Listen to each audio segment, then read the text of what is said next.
Hello and welcome to episode 365 of the Money to the Masses podcast with your resident expert, as always, Damien Fay and me, Andy Leeks. Damien, we're back. How are you doing? Yeah, I'm back and refreshed. We had a nice break over the Easter period. I think we all felt like we needed a bit of a break after the crazy first quarter of 2022, because it's always the busiest time for us on Money to the Masses and anybody who works in finance, actually. So it was nice to have some time to spend with the family, but we're back now, raring to go. And actually, I just need to mention, there wasn't a midweek markets podcast this week that people may have noticed. And as part of what we're doing at Money to the Masses at the moment, we've just got through the crazy period and we're now looking at some of the stuff that we do, the content we create, and reviewing it. So at the moment, midweek markets is going to have a bit of a holiday. We're going to pause it and then reflect on all the content that we do. The good news is this podcast won't be changing. So this Sunday show is going to remain the same, but we're looking at all the stuff we do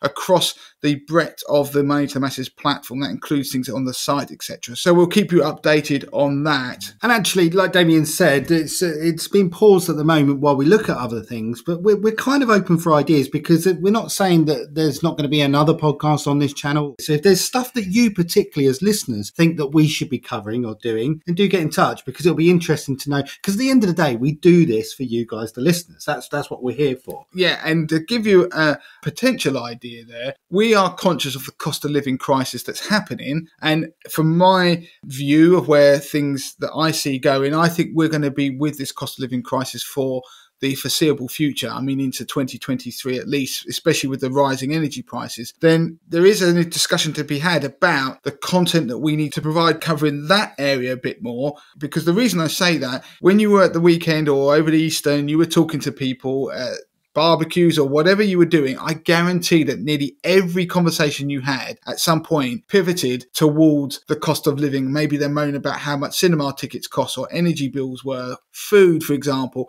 And because that is the core of what most people are worried about at the moment, we are now looking at that and we're deciding about what we're going to do to help people with that cost of living crisis. So that's one idea. But if you've got ideas, send them in and then we'll look at them. And who knows, you could inspire the next show or idea at Money to the Masses. Yeah, so send an email to Damien at moneytothemasses.com or me, Andy, at moneytothemasses.com. And there's nothing that's off the table there. So feel free to send your ideas through. Yeah. So I'm going to tell you what's on the podcast this week.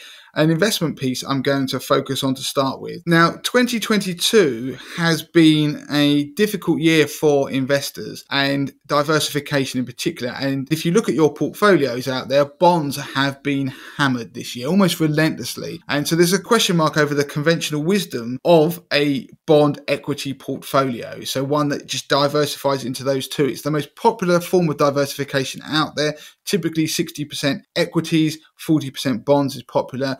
But I've had questions from people asking, okay, so bonds are taking a hammering. They want to obviously hold something like bonds as a low risk part of their portfolio. So are index linked bonds, and in particular index linked gilts, the solution? And I'm going to explore that, because you're going to be surprised at the answer, actually. The other piece we're going to do on the podcast, it was Earth Day on Friday. So in response to that, at Money to the Masses, we do quite a bit of stuff that relates to tackling climate change and initiatives that we've launched in recent months. And so we're going to share that with you. So I'm going to duck off the podcast at that point, because Justin, who's been on the podcast before, my twin, who sounds just like me, so it's too confusing if we're both on the podcast at the same time. Justin's going to come on and explain not only what we're doing, but how easy it is for people to get involved in investing directly to help the environment, either personally or through their businesses like we are. So that includes things like offsetting the climate impact that your business might have in terms of resources it uses, or your employees as well. Now, the reason this is important, because in the last few months, there has been a definite shift away in terms of sympathy from the public towards things that are related to trying to combat climate change. And by that, I mean, if you look at food, for example, people who would buy things that are much more sustainable in the way they're produced. Lots of these things are more expensive. So the cost of living crisis is putting a squeeze on those things. So people are therefore having to make choices which aren't necessarily as green as the ones they would like to make. Equally, I talked about green energy the other week. There are issues around certain tariffs that are more expensive. So some people will end up choosing tariffs, for example, that are cheaper because they can afford them, but they will be less green. And of course, ethical investing. Ethical investing has struggled this year because all the things that have done well are all the things that are bad for the environment, particularly things like oil, gas, weapons manufacturers, all those sorts of things. I did a podcast recently on it. Those are the things that have outperformed, and things that are ethically screened have sometimes lagged. So you can see there's a shift away. Some people may be chasing performance, shifting away from investing or helping the environment. But what Justin's going to talk about is something that enables people as companies to be able to directly have an impact, or as individuals from as little as about £5 a month. And finally, Andy is going to do a piece on scams. Yeah, I'm just going to quickly cover off a scam that's been doing the rounds of late in relation to the council tax rebate. Now, you may have heard about that. It's the rebate that Chancellor Rishi Sunak announced for people who fall into council tax bands A to D will be getting rebates from April this year. I'm going to just talk about what to be careful of so that you're not taken advantage of by fraudsters. So Damien, we're going to start with the investing piece and looking at bonds and inflation-linked bonds, and there's some surprising stuff in there. Yeah, so in 2022, we've seen the traditional bond equity portfolio, which is what most people will invest in, particularly if you go and buy something like the Vanguard Life Strategy funds, which are incredibly popular. They will invest in part in equities, and it may be a diversified mix of those from around the world, and also bonds. Now, I've run the numbers for year-to-date returns, so that's from January the 1st, 2022, up until I make this podcast at the back end of April 2022. And the Life Strategy Fund that's got a 20% exposure to equities, so it's 80% bonds effectively, 20% equities, is down almost 8% year to date. The 40% version, so 40% equities, is down nearly 7%. If you were in the 60% equity version, so that means the other 40 is broadly in global bonds of some kind, you were down 5.67%. And the 80% equity exposure Life Strategy Fund from Vanguard is down 4.5%. And the version of the Life Strategy Fund that is 100% equities is down 3.36%. Now that might surprise people because we've had equity market weakness. We know that, and we've had the market rebound somewhat. But actually, the greater your exposure to bonds, the worse your portfolio would have done. Now, into the beginning of March, the opposite was true. So those numbers that I said there, they'd have been basically flipped on their head. So the 100% equity fund would have been down nearly 10% by mid-March when we had the sell-off after the war in Ukraine started. But then we had a rebound in equity markets that rallied and has started to falter a bit again. Now, we don't know where that's going to end up. But at the same time, we had bond markets just continually grind lower. And that's because of rising inflation and the fear that central banks will tighten monetary policy, meaning they'll raise interest rates, which obviously therefore makes bonds less attractive. So I'm probably going to be looking at the idea that is the bond equity portfolio now dead? Does it no longer work for 80/20 investor members in the near future? Because it raises some interesting questions. And the reason why we've had the issue this year is because, generally speaking, bonds and equities have moved in the same direction. So when equities have fallen, so have bonds, because of this almost unusual environment, this perfect storm that we're in that I've just described. And of course, that was all against a backdrop of the war in Ukraine as well. Typically, as in history, bonds and equities do tend to move in opposite directions. So when one falls, the other rises, and they provide that diversification of portfolios. And so they've been loved by people who have made portfolios in the industry over the last sort of 10, 20 years. But right now, bonds are coming under pressure because of the expectation that central banks will raise interest rates. And just remember that bonds, fixed income, they do tend to provide you a fixed coupon over time, a fixed interest payment, with the principal at the end given back to you because essentially a loan. If interest rates are flying in the economy, they're rising, it makes bonds less attractive because the return, the interest payments are typically fixed. And so the real value of that is being eroded, right? Yeah, and so therefore people would look elsewhere, and they would tend to look at things like equities because it could be certain companies could be able to pass on the increases in costs to their consumers, and therefore they may be able to outperform in this kind of environment. Now, those numbers I mentioned earlier, I'm not going to get into the diversification and other things you can hold. We've talked about bits of that before, and I might come on and talk about it next week in more detail. For example, my portfolio that I run on 80/20 Investor, the 50k one, is only down just over 1% year to date. So that's obviously good. And it's because I've not got a equity bond only portfolio. I have other assets in there which are doing particularly well. And I'll give you a hint for those who don't have an 80/20 Investor. One of those assets is gold, and that's actually been performing very well in 2022. Now, the question I got was, okay, so bonds are getting hammered in this high inflation environment. Should we be buying index-linked gilts? So index-linked bonds or gilts that I'm going to focus on, they work slightly differently to a traditional gilt. Now, a gilt is a loan to the UK government effectively. So what happens is, if you imagine that you are loaning the government a sum of money, which they will pay back at an agreed point in the future, let's just say 10 years, and then you get an interest payment, it's called a coupon, at a stated time throughout that at a stated rate. So it could be a certain percentage every year. That's how they work. And of course, people trade them. They don't keep that loan going. They trade gilts. But what most people do is they will buy a gilt fund. So if they want exposure to gilts, they'll buy a gilt fund that's run by a manager that has exposure to lots and lots of different gilts with different maturity dates, and therefore they aren't directly exposed to one issue of gilts. They're exposed to a range of them. Now, leading on from that, there are versions called index-linked gilts. And what that means is there's an element of inflation protection attached to them. So with an index-linked gilt, normally you get semi-annual cash flows from them, but they're linked to CPI. So that CPI is the official, or one official measure of inflation. So it's a consumer prices index. The point is that the coupon, so the interest payment that you get each year, will be adjusted for inflation since the bond was issued, and the principal, so the amount that you get back at the end if you were to hold it to maturity, that's increased in line with inflation as well. So in theory, what you've got there is a gilt that's got inflation protection baked in. Now that sounds the perfect solution for an environment that we're in, where we've got bonds doing badly because of inflation. Why wouldn't you go and buy inflation protected gilts, which are called index linked gilts, and put those in your portfolio instead? Now, what might surprise people is if I tell you what the year-to-date returns are on different types of bonds. So these are the average numbers for bonds from different sectors. So it's the average return for the year-to-date. So from the start of 2022 to the end of April 2022. Now, global bonds funds, on average, they're funds that invest in bonds from around the world, typically America, are down 4.82%. Sterling high yield, so these high yield bonds, again, it can vary where they are, often in the UK, but it can be sometimes elsewhere.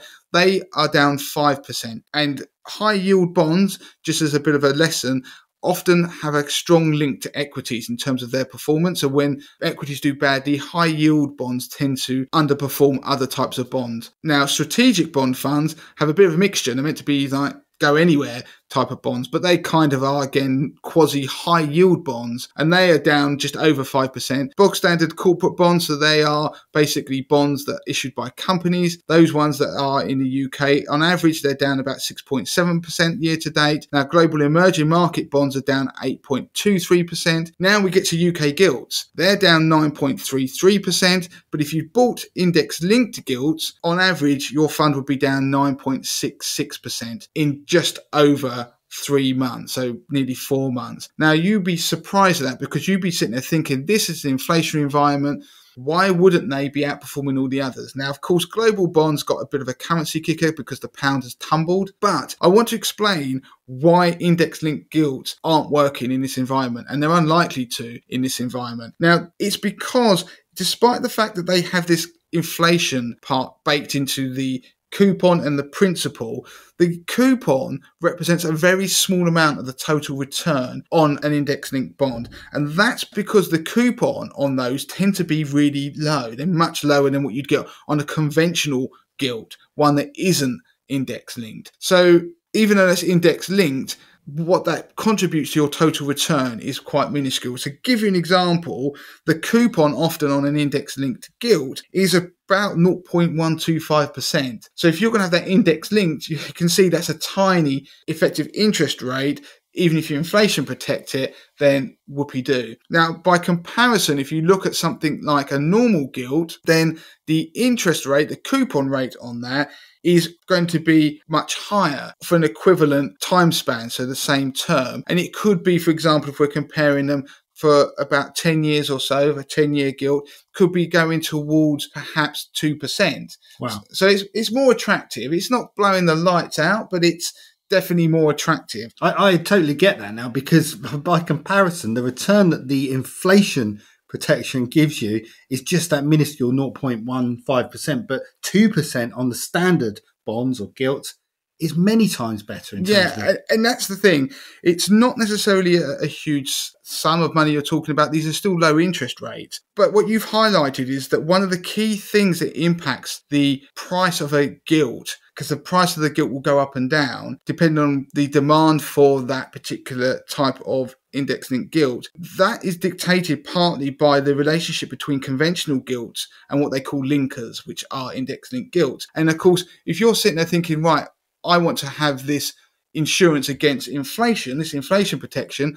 But on the one hand, what investors would do is they'd look there and go, well, what do I want? This insurance, but what I'm actually getting in terms of coupon is low, but I could get now a much better return in the short term looking at those coupons. So what you tend to see is that people can shift, and they will actually, when they're comparing the two, might then go, do you know what? Inflation's picking up rapidly, and more importantly, it's people are worried about Bank of England might increase interest rates. They might just go, look, do you know what? I'm not really worried about the inflation protection. I'm just now worried about what the rate I'm going to get, the coupon on it. And they will therefore shift away from linkers to conventional gilts. So that is one dynamic that happens, and that therefore causes a downward pressure on the value of index-linked gilts. So that's why they start to potentially underperform in an environment where you think they shouldn't. And the other thing, when we look at the return from, say, an index-linked gilt, so a linker, is okay, part of it is from the coupon that you get, and like we've already said, that's going to be fairly low in a lot of circumstances, but it's going to be the change in value of the price of that linker.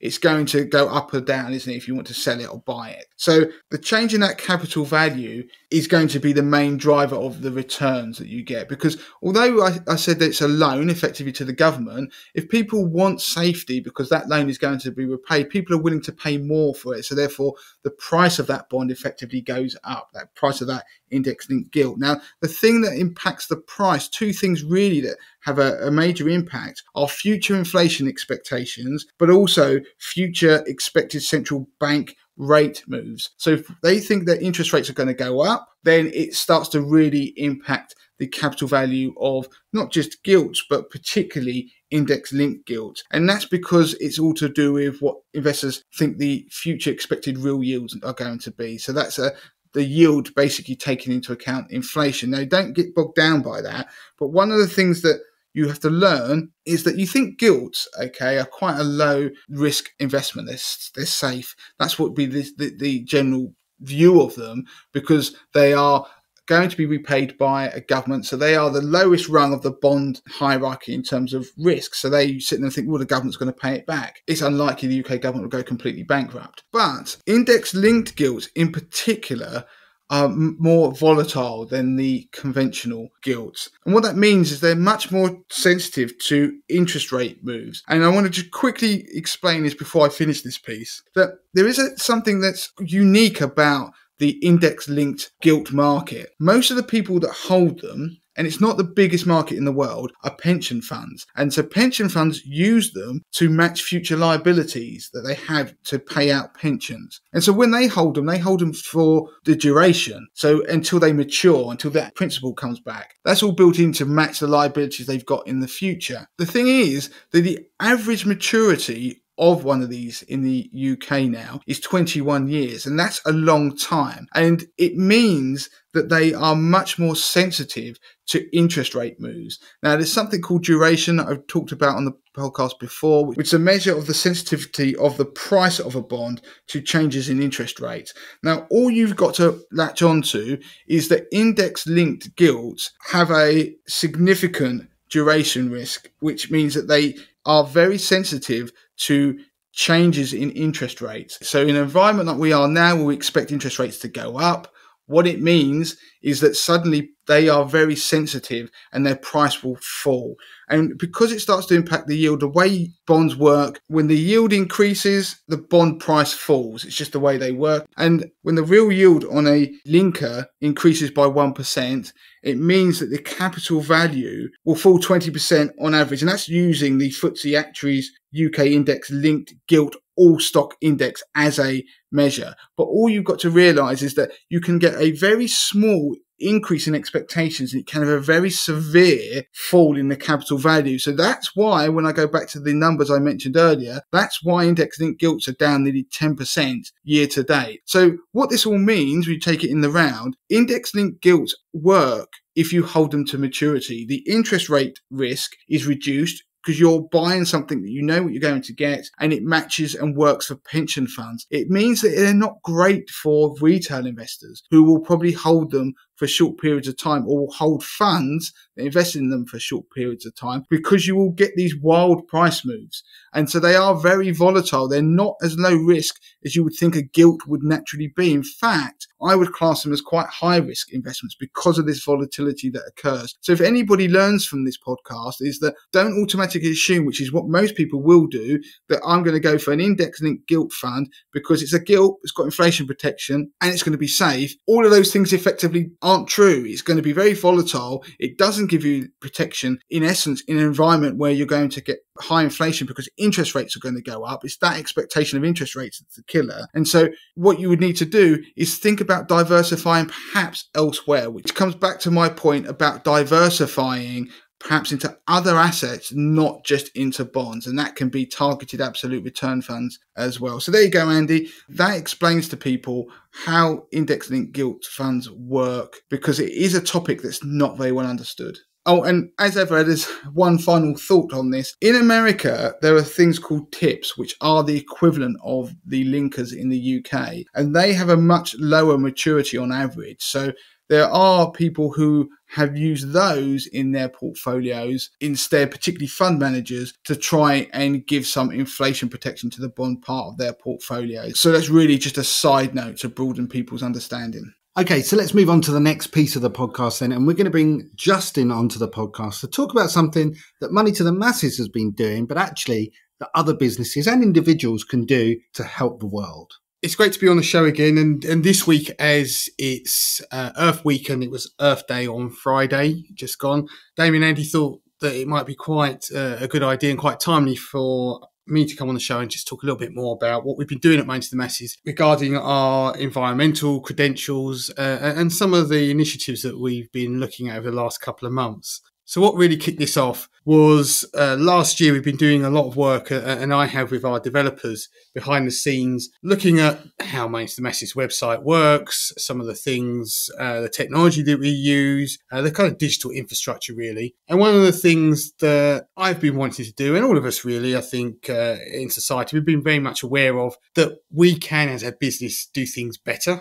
We're not terrible, but there's certainly ways that we can be more environmentally aware and be climate positive, to be honest. So in the last year, we've made a lot of changes to the way the site is coded, sort of the hosting of it, the technology behind it, and all part of that. In the background, we were looking at, can we make Money to the Masses more environmentally friendly? Can we make it have a positive impact on the environment? And even some of the bigger questions, what's its carbon footprint? Can we make it carbon neutral? Can we look at making it net zero? All those kind of questions I've been looking at over the last 12 months. And we've done a lot of work. And that's kind of led us to where we got to at the beginning of 2022, where we put into place some initiatives that I'm going to quickly talk about on the podcast. And also just to tell people about how they can do things for their own business and their own personal lives. And just to give them some kind of maybe some food for thought. And there's some really cool stuff out there, actually, once you start to look into it. So when doing all of this work, one of the things that I think you'll have seen a lot with Earth Day, there's a lot of jargon, there's a lot of phrases, and two phrases I want to cover off just to help make sense of some of the stuff I'm going to say. One is carbon neutral and one is net zero. I'm glad you mentioned that, because you mentioned it earlier, and I must admit,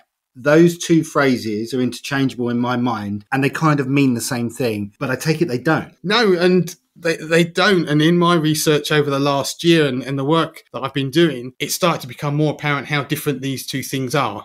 So you'll see a lot of companies say and claim these things, but actually when you dig down into the detail of them, they are very, very different. They have different processes involved and very different costs. So carbon neutral really means purchasing carbon reduction credits that are equivalent to the emissions that you as a person, your lifestyle, or your business emits. And actually, you don't really need to reduce your emissions to do that. So there was a case with the golfer. Oh, Rory McIlroy. Yeah, that's right. Yeah. So Rory McIlroy, he came into some criticism where he said that he does a lot of flights around the world playing golf, but he said he invested heavily into trying to offset his footprint. I think the main criticism for him was he takes private flights, which obviously in terms of aviation is not necessarily environmentally friendly. And he came out against that and sort of explained the things he was doing, which is obviously a carbon neutral. Yeah, and it's offsetting. So basically you offset what you're producing by investing in initiatives, etc., that help you reduce the carbon and offset what you're doing. I think in that instance, quite rightly, people could say, does he have to take a private jet? Could he get on other forms of transport or even a commercial flight? As a business and as individuals, there's only so much we can do. There's only so much we can realistically reduce things. And we should all be doing that. And we do that here. We recycle, we do lots of different things and look at the energy that we use. But the reality is we are going to produce carbon. And so to become carbon neutral, there comes a point often where you have to look at maybe some of the potential schemes out there that will help you offset using carbon reduction projects, which reduce the amount of CO2 that's released in the atmosphere. So that really covers direct emissions. So the sort of things that this covers is investment in renewable energies, that kind of thing. It could be looking at other solar and wind projects. And typically these are cheaper than net zero alternatives. And to be honest, when I was looking at some of the stuff we do for Money to the Masses and personally,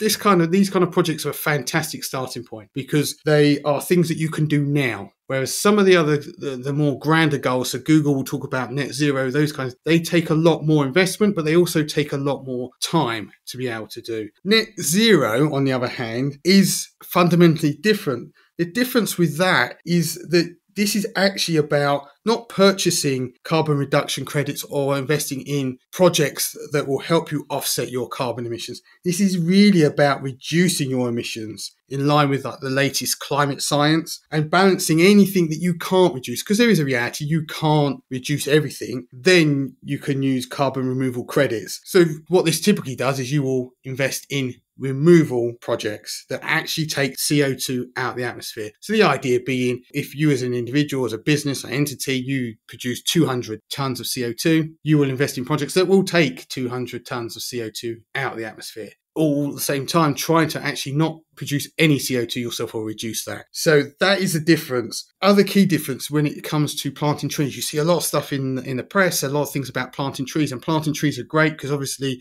they help with carbon reduction. That's kind of well publicized. But planting new trees is different to investing in mature reforestation. So trees really need to be 10 years or older to be able to start removing CO2 from the atmosphere in any kind of sizable way that will have an impact. So that's the difference. Carbon neutral essentially means that you are making sure you're not contributing any more to the environment and you're offsetting that.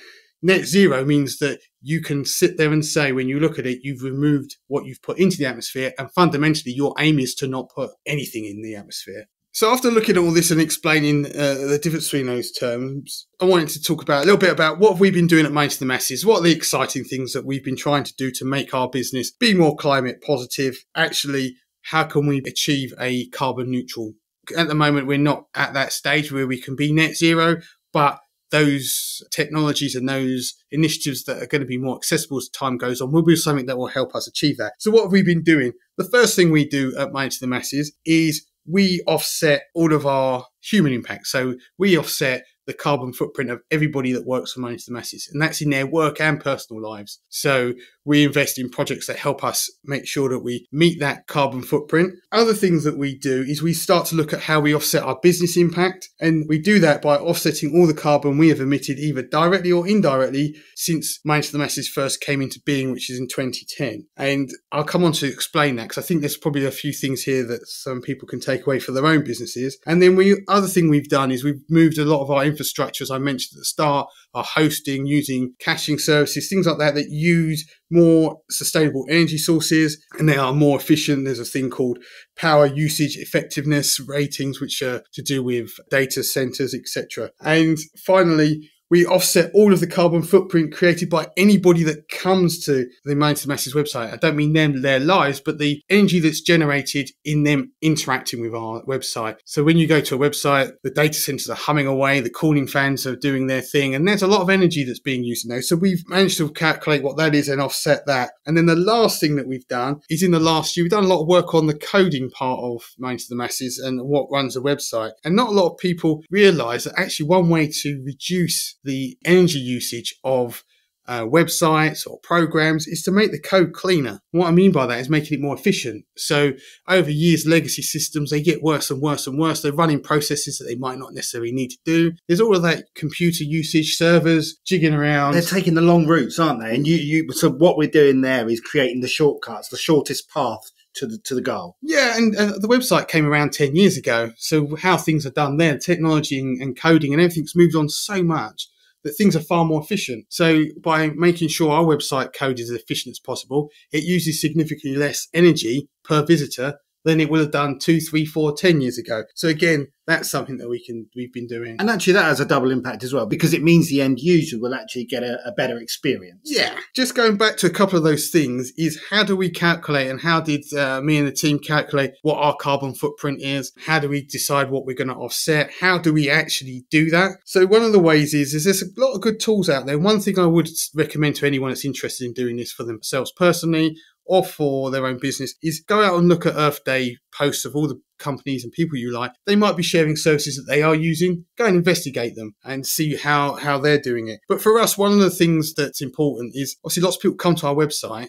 How do you work out how much carbon is produced? To be honest, it's not an exact science. There is some assumptions in there. So there's quite a cool website that's called the Website Carbon Calculator. So websitecarbon.com. Go and have a look at it if you've got a website or you run some kind of digital property. And what it does is if you put your website URL in, it runs off and beavers in the background, and it has a look at some of the page load, how long it takes for your page to load, the kind of the code that's on there. It looks at things like if it can tell that you're using sustainable energy at your data center. Are you using any things like caching, which make things appear quicker and not have to do so many server calculations? It does all that, and it comes up with a figure. It tells you how you compare to other websites out there. At the moment, with Mind to the Masses, the last time I looked, we were cleaner than 75% of internet pages out there, which is something that I was quite proud of. But it gives you an assumption. It tells you how many grams of CO2 each page view generates. So if you take that, you can then work out what your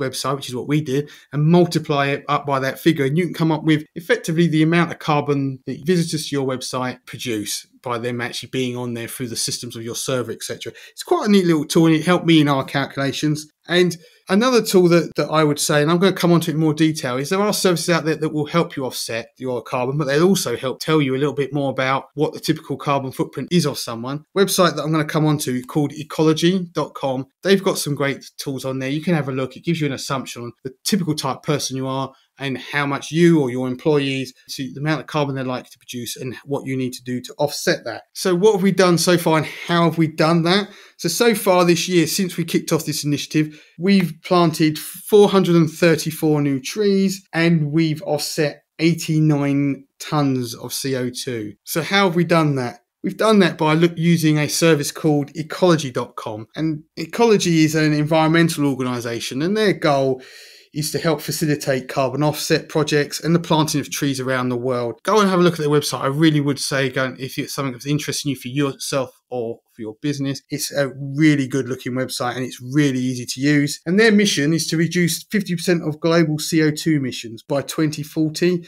Quite a big goal, quite audacious, but the low cost of doing this per person at £5, they believe that there should be enough people that can afford that to be able to help them meet that goal. And that's £5 a month, right? £5 a month, yeah. Okay. And so if you go on their website as a person, you can go on there and you sign up, do your £5 a month, and they will take that money, and this is how it works. They take that money and they invest it in tree planting initiatives all around the world. They invest it into carbon offsetting projects. It could be solar farms, it could be wind farms, all sorts of great stuff on there. But the best bit about it is, and this is what I ask all of you to go and do, go to their website and you can check out what Money to the Masses have done. Go to ecology.com/money to the masses. And so just to confirm, that's ecology, spelled ECOLOGI.com/money to the masses. Slightly different spelling of the word ecology. If you go to that page, you can see our forest that we are planting.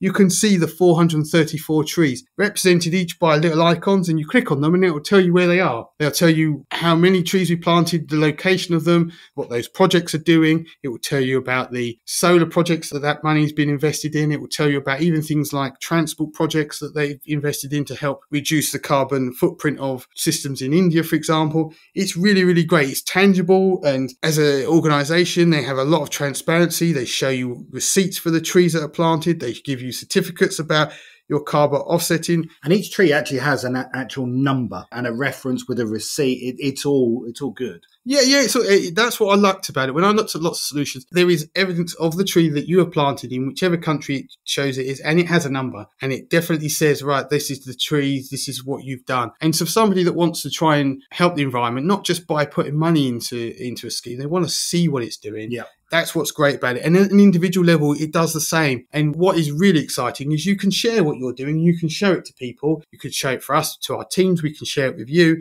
But even more exciting and interesting is if you go on to ecology.com/money to the masses and you look at our little forest there and what we've funded. If you're something you're interested in doing for yourself, your family, there's a join button. If you click on that, then they will plant 30 extra trees on your behalf and 30 extra trees on our behalf. And that's 63 trees. That can only be a good thing. And so this community aspect can really help that grow. So in all, I think that's a great little service. I think something for you to definitely look at if you're interested in what is a cost-effective way to try and become more environmentally positive, even as an individual, as a company. And hopefully this year we're looking to plant 1,400 trees and offset about 95 tonnes of carbon, all whilst kind of operating Money to the Masses. I think that's a really interesting piece. And obviously, we brought it to the podcast today because it tied in very nicely with Earth Day coming up on Friday. But it's something that Money to the Masses has been passionate about and been doing in the background for quite a few months. Now,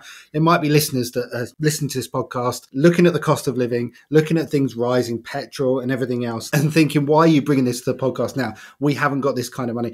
Look, we understand it's a difficult time, but these kind of projects, people assume they're really expensive and they can't make a difference. And what can you do?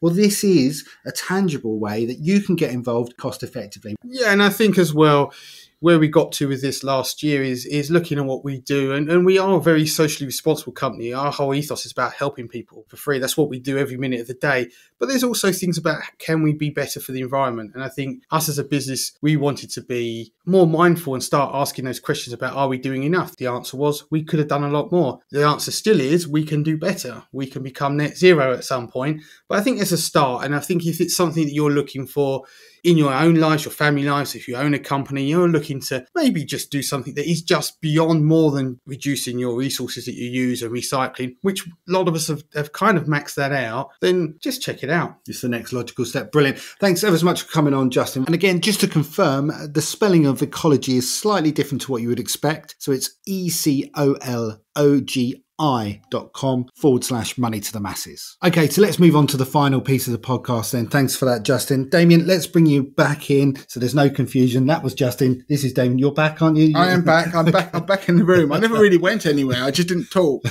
And I'm going to be covering off the council rebate scam that's hit the news, and lots of councils have been posting primarily on social media, alerting people to the latest cold calling scam. So let's just talk about what it is in relation to.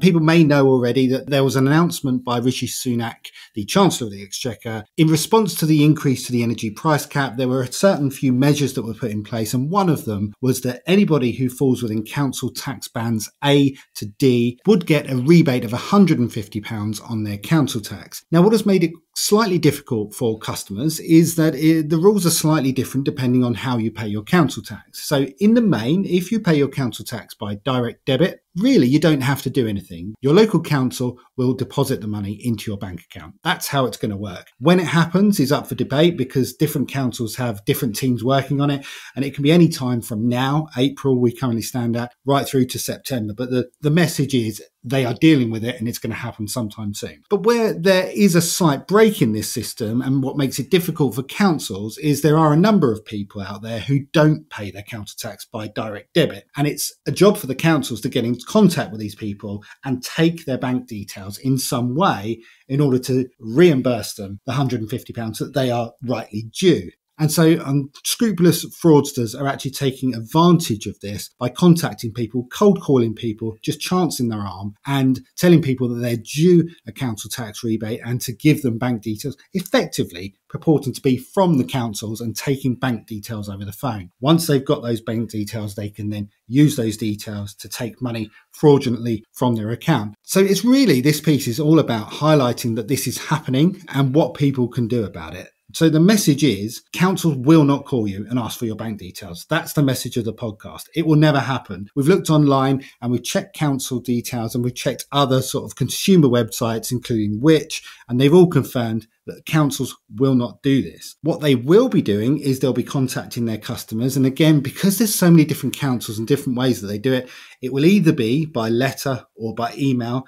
Some may phone to say that there is a system in place, and then from there you will then be maybe led to an online process. So just be vigilant. Don't give your details over the phone. You will be contacted. So if you are one of these people that doesn't pay council tax by direct debit and you're expecting a rebate, you will likely be contacted by letter or by email. If you do get a call from the council, it could well be genuine, but the best thing to do is to very politely terminate that call and make contact with your council yourself, either in response to the letter or email that you have received. If you haven't received that, then go and find your council details, their telephone number, through searching for them online and make contact with them yourself. And the likelihood is you'll be passed on to a team who will let you know that there's an online form you need to fill in, or you can take matters from there by being proactive. And on that, Andy, I want to add something about council tax, completely separate to this. This is to anybody who pays council tax, which is basically everyone, all intents and purposes.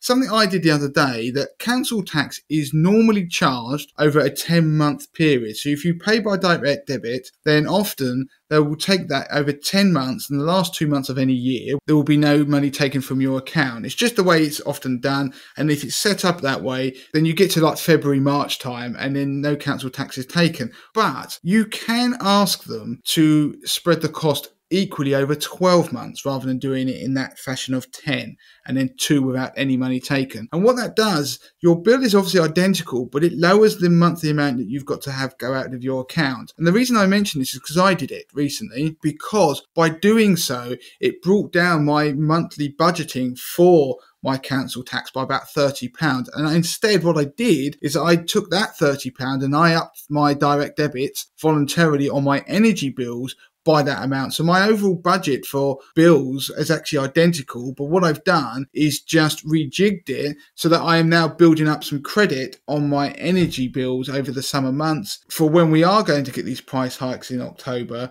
So it isn't going to be so much of a shock. Of course, you could argue that if you had paid the council tax over 10 months, that when you had month 11 and month 12 off, you could have taken that money aside and done something with it.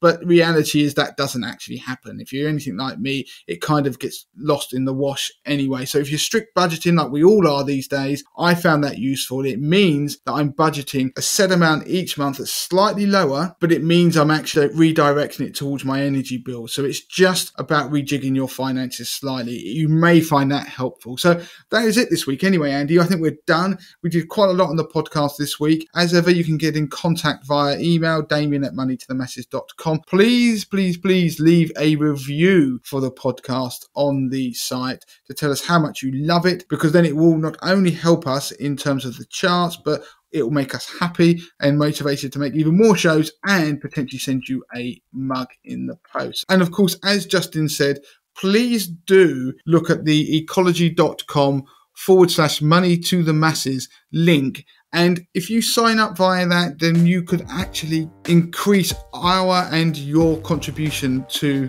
tackling climate change by planting even more trees. So that is it then for this week, Andy. I suppose all that's left is to say until next time. Until next time.